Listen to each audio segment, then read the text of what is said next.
Greetings and welcome to another edition of the Creation Corner with your host David McNabb. Glad to have you viewing this episode. And we start off the Creation Corner shows with a book recommendation and a joke. So let's see. You know, actually, because it's the new year, I'm foregoing the joke, the humor section, for the New Year's prayer. And here it is. Thank you, Lord, for giving me the brand new year ahead. Help me live the way I should as each new day I tread.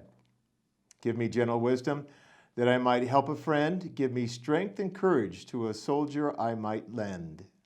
To a shoulder I might lend, sorry.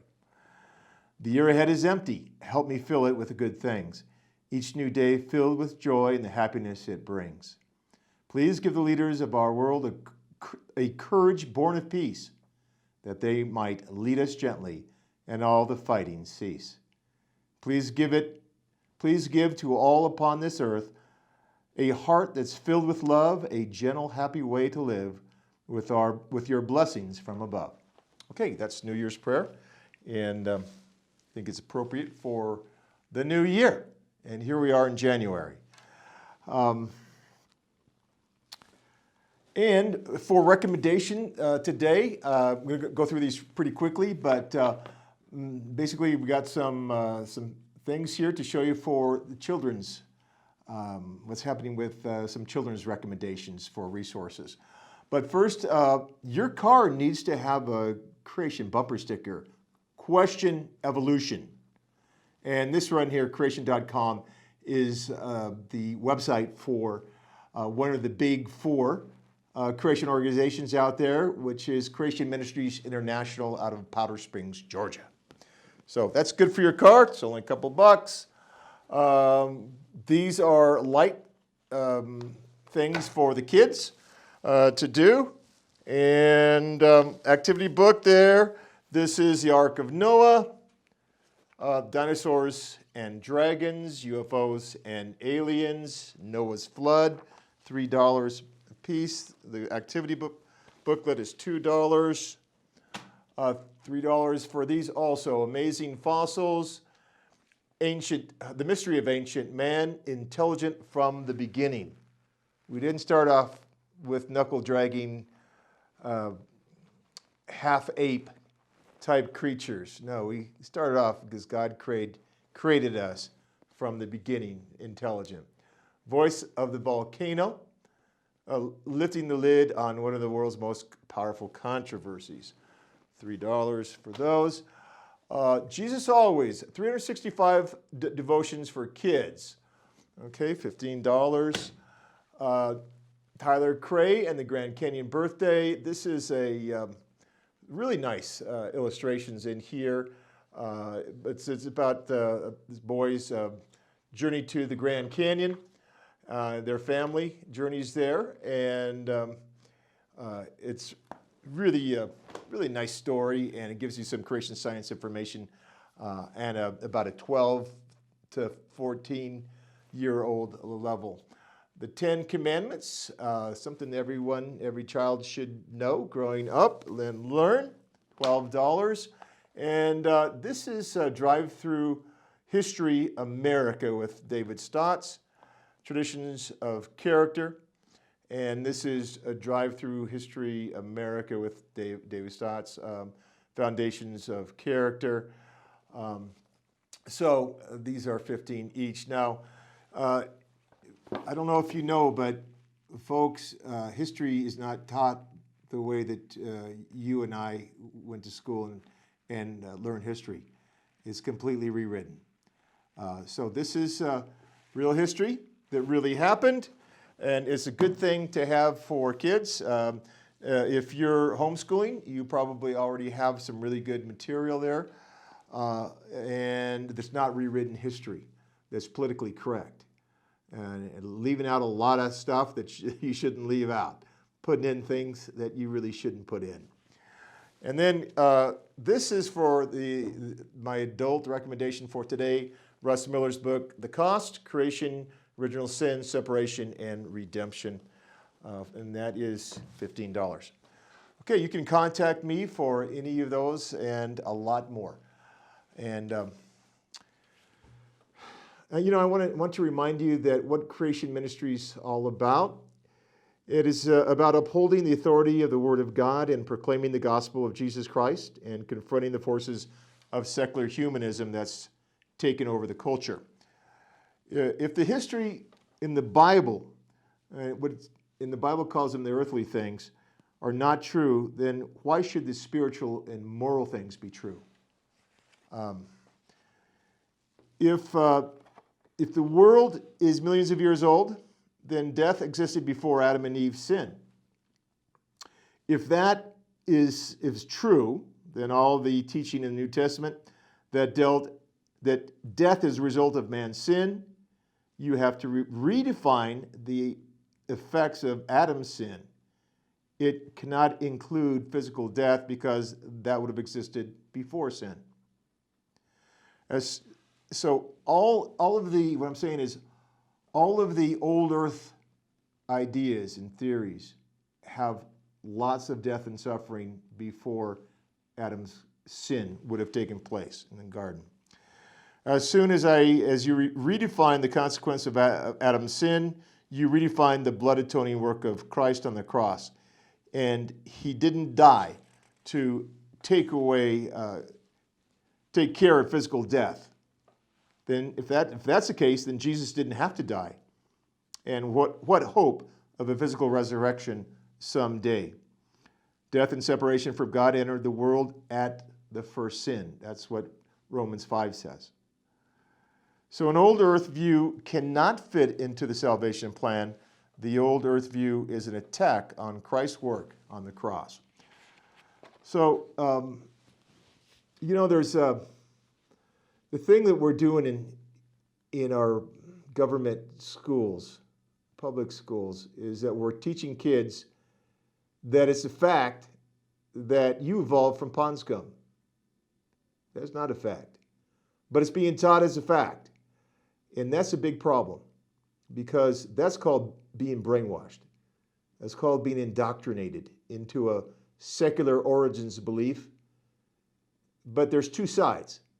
And when you only present one side to the student, that's called indoctrination. It is not education. And yet that's what's happening in our government-run schools. Best thing you can do is homeschool. If that's not possible, the next thing you can do is take your kid to a Christian school. If that's not possible, and you have to have them in a government school, then you need to sit down with them all the time, as much time as you can spend, and tell them the truth about evolution in deep time. Okay? Millions and billions of years is a theory. It's not a fact. So why is it presented to us as a fact all the time?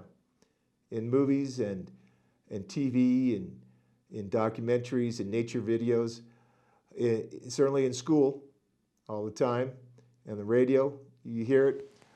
Millions and billions of years. And the worst perpetrator of that are the astronomy programs that are put on by secular astronomers, usually atheist astronomers. But you know what? There are Christian astronomers, PhDs, that will tell you the truth about astronomy and not the lies that they spew and pretend that they're facts. See, you didn't come from pond scum. And what that means, what that translates to the kids is you have no meaning and purpose in this life because you're just evolved from pond scum. Well, you're an evolved animal. So why are we surprised when they act like animals and shoot up the school? Or do anything that they shouldn't be doing? That's just immoral. Because that's what we should expect of them if they're just animals, right? Well, there's 5 laws, at least, that evolution violates.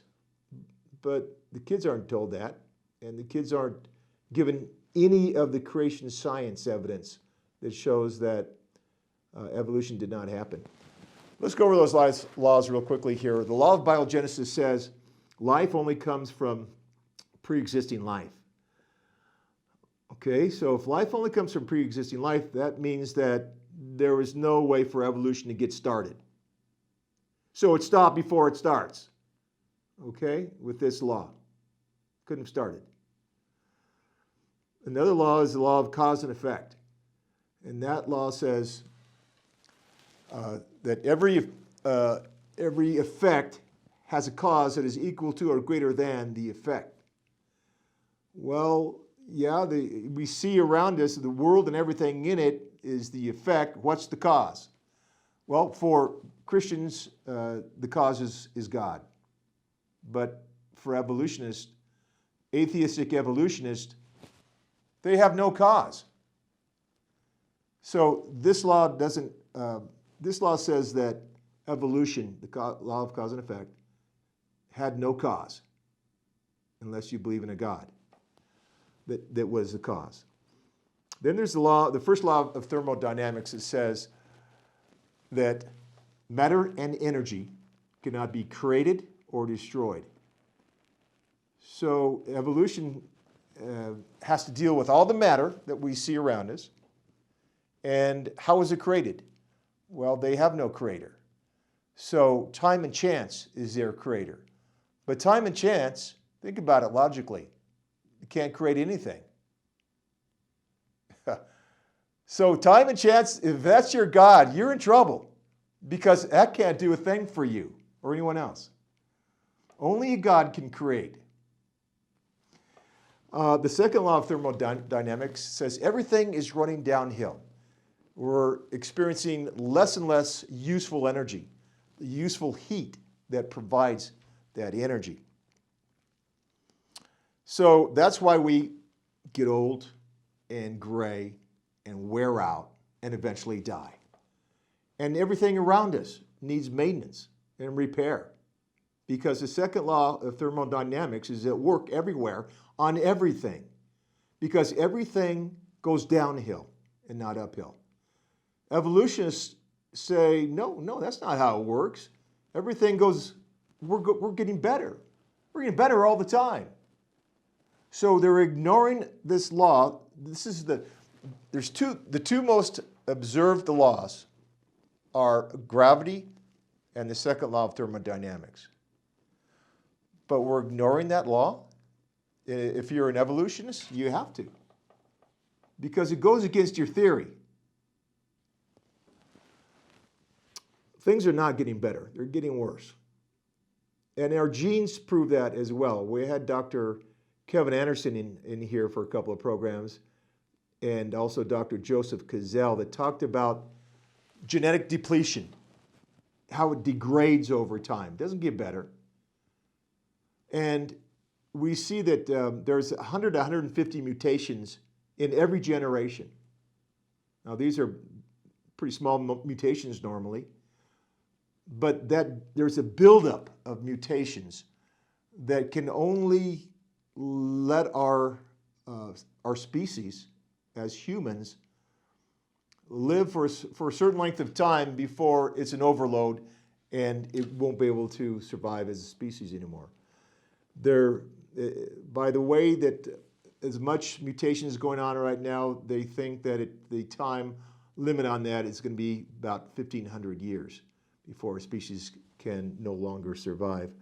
And lastly, there's the law of conservation of angular momentum.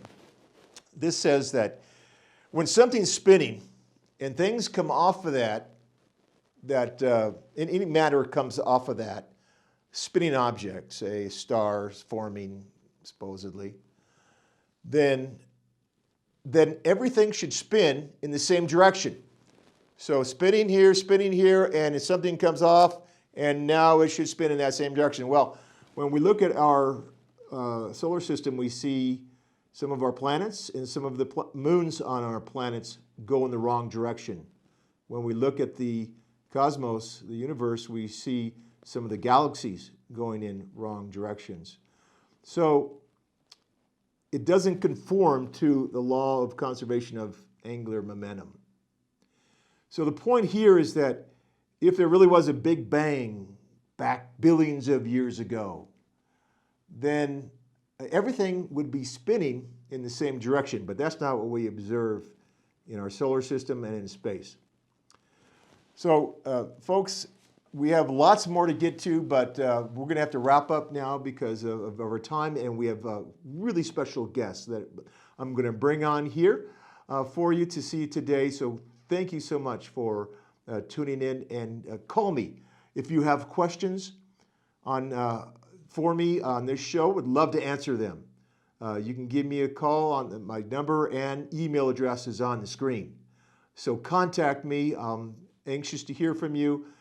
Give me any questions, any comments. I'm glad to get those from you. Okay, and now to our special guest today. And now I want to bring on my two special guests we have for this program. And we have Sue Fort here to my right, and Marie Donelson next to her. And this is for the Prescott Community Cupboard. And there was a good article in the paper a little while back. And I clipped that out, and after I read this, and I said, I would love to have these guys come on the show and explain all the good things they're doing in our community, because it looks like they're doing a lot of good stuff, and they've been around for a long, long time. And I think I've heard a little bit now and then about the Prescott Community Cupboard, but I really haven't heard very much. You're kind of under the radar. And we just wanted to bring you on the show to let more people in the community know about you, what you're doing, because it's really great Christian work that you're doing. And so this is Sue Ford here. Sue, just tell us a little bit about your involvement with your position, and then your involvement with the Prescott Community Cupboard. Okay, I am the chair of the board of directors. All of the board of directors is made up of volunteers. We don't pay anybody to be on our board. And most of us come from the 6 churches that support Prescott Community Cupboard Food Bank. I was chair starting in 2020, and I will be chair for 2021 as well. I got involved by being a deacon at my church, which is Trinity Presbyterian Church. And one of the assignments of a deacon was to pick out a local mission to be involved in, and I picked out Prescott Community Cupboard Food Bank because Trinity has been involved with the food bank from the beginning, which started in 1973. So that's how I got involved. As I like to tell people, they sucked me right in, and I couldn't get back out. Okay. So, and Marie Donelson here is the vice chair, and she's at American Lutheran Church. Yes. And how did you get involved with the Prescott same Community? thing. At American Lutheran, there's an expectation to, once you leave the church building, to go out and serve your community. And a lot of us in churches serve the community that we're with in our Bible studies and our children's programs and all of those things. But we have other outreach, and I thought, I can do Community Cupboard. And I started as a packer. I did it for years. So I would just go in once every few weeks, meet one of my friends, we would pack groceries. At the end of the day, we'd do our counts, and we'd walk out the door. And I finally said, I can probably do more than that. So I worked as an administrator in a school district in Arizona, and I thought, I can bring something more to the table. So I volunteered to be vice chair because Sue was having difficulty getting people. And I said, I can do that. And then we started with finding a building, and we looked high and low. And as Sue mentioned to you before we started the program, we got a building. Unfortunately, because someone else lost her business, the owner of the building wanted to sell, and we had the good fortune of getting a building at a really, really respectable price. Now, it's a 1956 building, so it needs a lot of work, but we are in the middle of remodeling it now, and it will be a fabulous warehouse for what we are doing. Good. It'll be triple in size. Good, good. Now, you've never had your own building before? No, we No. ran it. We've ran So- it. Always renters. Okay, Yes. and wasn't it the Catholic Charities that was hosting your service there? Well, Or they were up until 2008. They used to own the building across the street from Catholic Charities, across Summit. It's a big red brick building, and the Archdiocese down in Phoenix sold it. So we were unceremoniously ejected Oh, man. in 2008. I think we had 2 months to find a new home, and that's when we moved to 313 West Goodwin, and we've been renting that space. Did the Cardinal say, hit the road, Jack? Apparently, we didn't. Yeah, we don't know. We're not We never actually talked to Yeah. the Cardinal. We just got a phone call, and I think it was from the bishop. we were leaving quickly. Yes. Okay. Well, those things happen. I understand. They do. So you said 1973. Right. Is that right? Okay, that's a long time ago. Yeah. This organization has been a food bank in the Prescott community since 1973. Yeah. It started out in a gentleman's garage who wanted to serve the community, and if you probably don't remember 73, but I do. We had all kinds of things going wrong in those days. Yeah. And then several churches got involved, and we got involved with Catholic Charities, and they gave us a home for many years until they threw us out. So, you know, it's a wonderful thing for our church communities because we're right in the backyard. We don't have to go to Africa. We don't have to go to Central That's America. right. Yes. We Yes. have needs here. We have a lot of people who Yes. are hungry here, Good point. and we can help them. Yes. And if you work at Community Cupboard, boy, do you hear the stories about people's problems and, you know, tears. They open up to you and tell you what's going on in their life? A lot of them do, yeah. Well, naturally- You don't ask them. Yeah, naturally They people would volunteer. go to their home church or a church in the neighborhood and ask for help. But no individual church could meet the needs of the community. And I think originally they would start and say, okay, we'll get you food. And they would, or money for gas or whatever. And finally, by going together, by putting 7 churches, 8 churches together, it meant that there was a food storehouse and a way to provide for more than 1 or 2 people or families' needs. And that's a grassroots start. And it has grown to something I think anyone who's worked on it ever should be proud of. I mean, we serve 100 and some people a day. That's a day. Now, a lot of them are people who are always going to have needs, but many of them are people who come for the first time. And I had several stand in front of me and say, I don't know where to begin. Well, what's your name and what's your zip code? How many people in your family? Because people don't want to give you all their details, but they need help. And I think we've bridged that. I think we have gone beyond being nosy, letting them know we support them. And we stayed open through COVID when almost no one else did. The other food banks closed, but because we could hand food outside, that, while our place is way too small, that served as an advantage because the other food banks, people came in. But for us, it meant our workers worked inside and then someone else carried food out. And then we'd set fresh food out so they could pick up that. So we have managed to serve a lot of people, and I have never had anyone say anything less than, we're so grateful you're here. To which I say, you're the reason we are. And you use us as long as you need us. Great, awesome. Now, 1973 is when you started. Who started this? I would have to look because I wasn't living in Prescott in 1973. So I think it we was were, several churches that yeah, there was started- several churches started it, and there was a gentleman who was willing to donate space in his garage, and that's basically.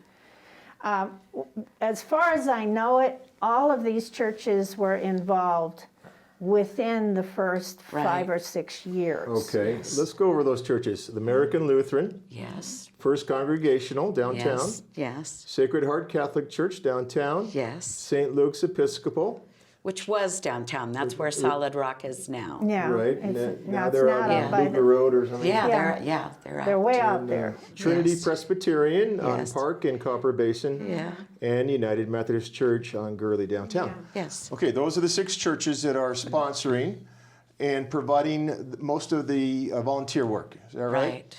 Okay. Now, do you need more volunteers? We have on our website, which was designed by a professional webmaster, and she's volunteering her time, so that was a wonderful gift to us. She has a spot on the website where you can volunteer. You can put in your name and contact, Okay. and you will be contacted. So the easiest thing to do is to get on our website, which is prescottcommunitycupboard.com, and you can volunteer right there. Now, several people knew that for years we were involved with Catholic Charities. So volunteers have come to us through Catholic Charities in that they call Catholic Charities and they're still answering their phone and they're doing a lot of their work Remotely. from their homes remotely. And they always, Steffi always gives my name and home phone number. So I have gotten calls, amazing number of calls. Well, we have a lady who is our volunteer coordinator. Her name is Joy Street, and I just call her and give her the information, and she coordinates, who does what. But when Okay, we but- move, we but- will need many more Okay, volunteers. you do need Yes. volunteers. Yes. That's what I was Yes. getting at. And Yes. so go to the website to Right. And volunteer. to volunteer on the website. Yes. And if you want to volunteer, are you signing up for a day a week or 5 days a week, or what are you signing up for? It depends. We're completely flexible with what people's time tells them they can do. If someone says, I can come any day of the week and do anything, first of all, I won't believe them. But second of all, we will start winnowing down. I can only come Tuesday afternoons. We got packing jobs, clipboarding jobs, cleaning jobs, we can work you in that way. Okay. So tell us where you're presently at, and then when you're going to be moving, and where that new location will be. The new location is 777 Hillside, which is at the confluence of Miller Valley, Hillside, and Maple. Oh, yeah. The building says Lotus Bloom Yoga. Okay. That was the business that was there. We're going to power wash it, I think, next week, and we'll be repainting. But anyway, that'll be a 3,000 square foot building, so we will need people to sort. We need people to pick up food. I went on a food run to Safeway last Monday with 2 of the men who do every Monday. You go to Safeway, you check in, you have your temperature taken, you get your badge, you go to where the produce is. We brought out 3 large carts of produce in boxes 30 inches long by 12 inches high. We sorted through and took out spoiled stuff. This is what's left over from Safeway. Nothing stays on a Safeway shelf beyond 3 days. So most of it is good. So we threw out the bad stuff, took the good stuff, loaded it in a truck. We also got bakery stuff, and we even got some dairy. We don't usually get dairy, but it was 2 vehicles full of groceries. Headed back to the cupboard. This is 8:30 in the morning, and unloaded so there'd be time to sort and get ready for when we open at 2 in the afternoon. Okay. So our address now for those who want to come and get food is 313 West Goodwin. We're in the Roosing little shopping center there. It's a strip mall. It's right across the street from El Gato Azul, if you Okay. know where that is. Okay. In the back of the little shopping center. And we have a big sign. You can see it on the picture Okay. here. Yeah, very good. 313 West West Goodwin, Goodwin. across from El Gato So Azul. we ask people if they want to donate, and we have many people who do, give us shelf-stable items. Give us canned goods, Okay. Non-perishable. non-perishable Yeah. goods. Okay. We get fresh stuff almost every day of the week from Safeway. And we don't have any place to really store it for a whole week or 2 weeks. Okay. So we give it out almost immediately when we get it, and we give it out to our clients. So if you want to make donations, we will take anything you have. Good. And we do get dairy sometimes. A gentleman showed up on Tuesday, and he had 6 gallons of whole milk, I think 8 dozen eggs, a bunch of cheese, and other things like that. We gave them away. I mean, they were gone. Sure. In and out. Yeah, in and out. Yeah. In Yeah. a couple of hours. Okay, so people come to this location on Goodwin from 2 to 4, Monday through Friday. Is that right? 4:30. 2:30 to To 4:30. 2:30 to 4:30. Right.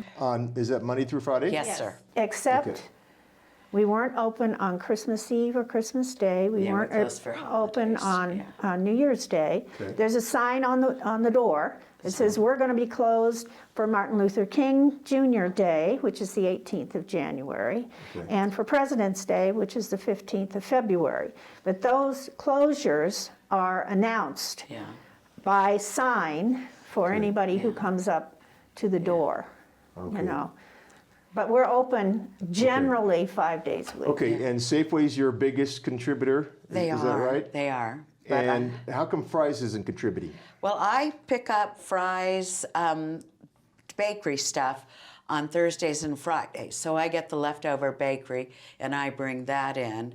Einstein's Bagels, I picked that up today at 5 o'clock. So I sometimes wind up with a car full of bagels that smell delightful. Right.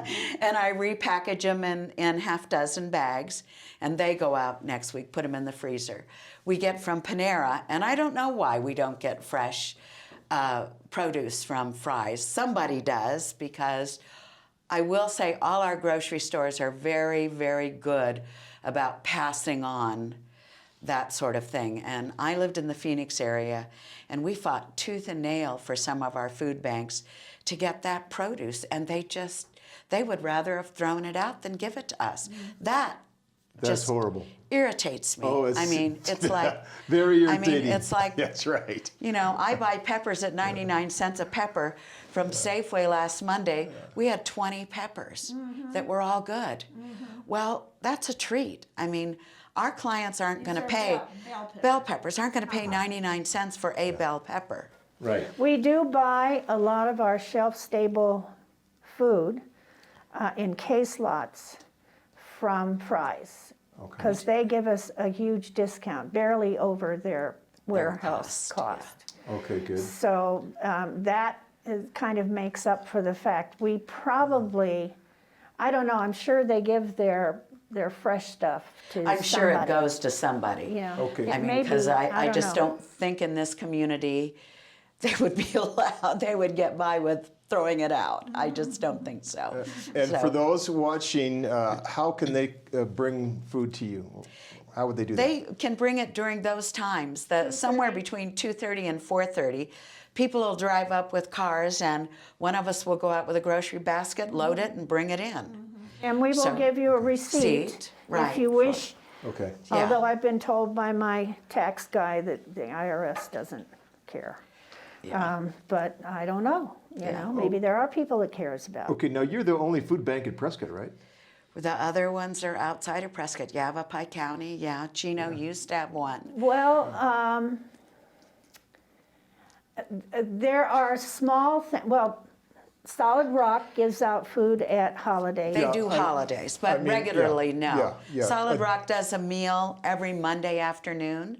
Yes. So, and I think it's Yeah, sandwiches I now. know there are a couple of churches But I that do don't- that. But I But don't you're the think only real food we're bank the only here food bank in within town. in town, So, downtown. You know what? I'm so glad that you're doing this great Christian work, and just thank you for it. You're welcome. And you know, I folks, I want you to do what you can to help the Prescott Food Bank. It's Prescott Community Cupboard Food Bank. And I want to thank my two guests here, Sue Ford, who's the chairman of the board, and Marie Donelson, who's the vice chairman, for being my guest here today on the Creation Corner and telling us all about the Prescott Community Hubbard Food Bank. Thank you so much. Thank you. Thank you. God bless. Okay.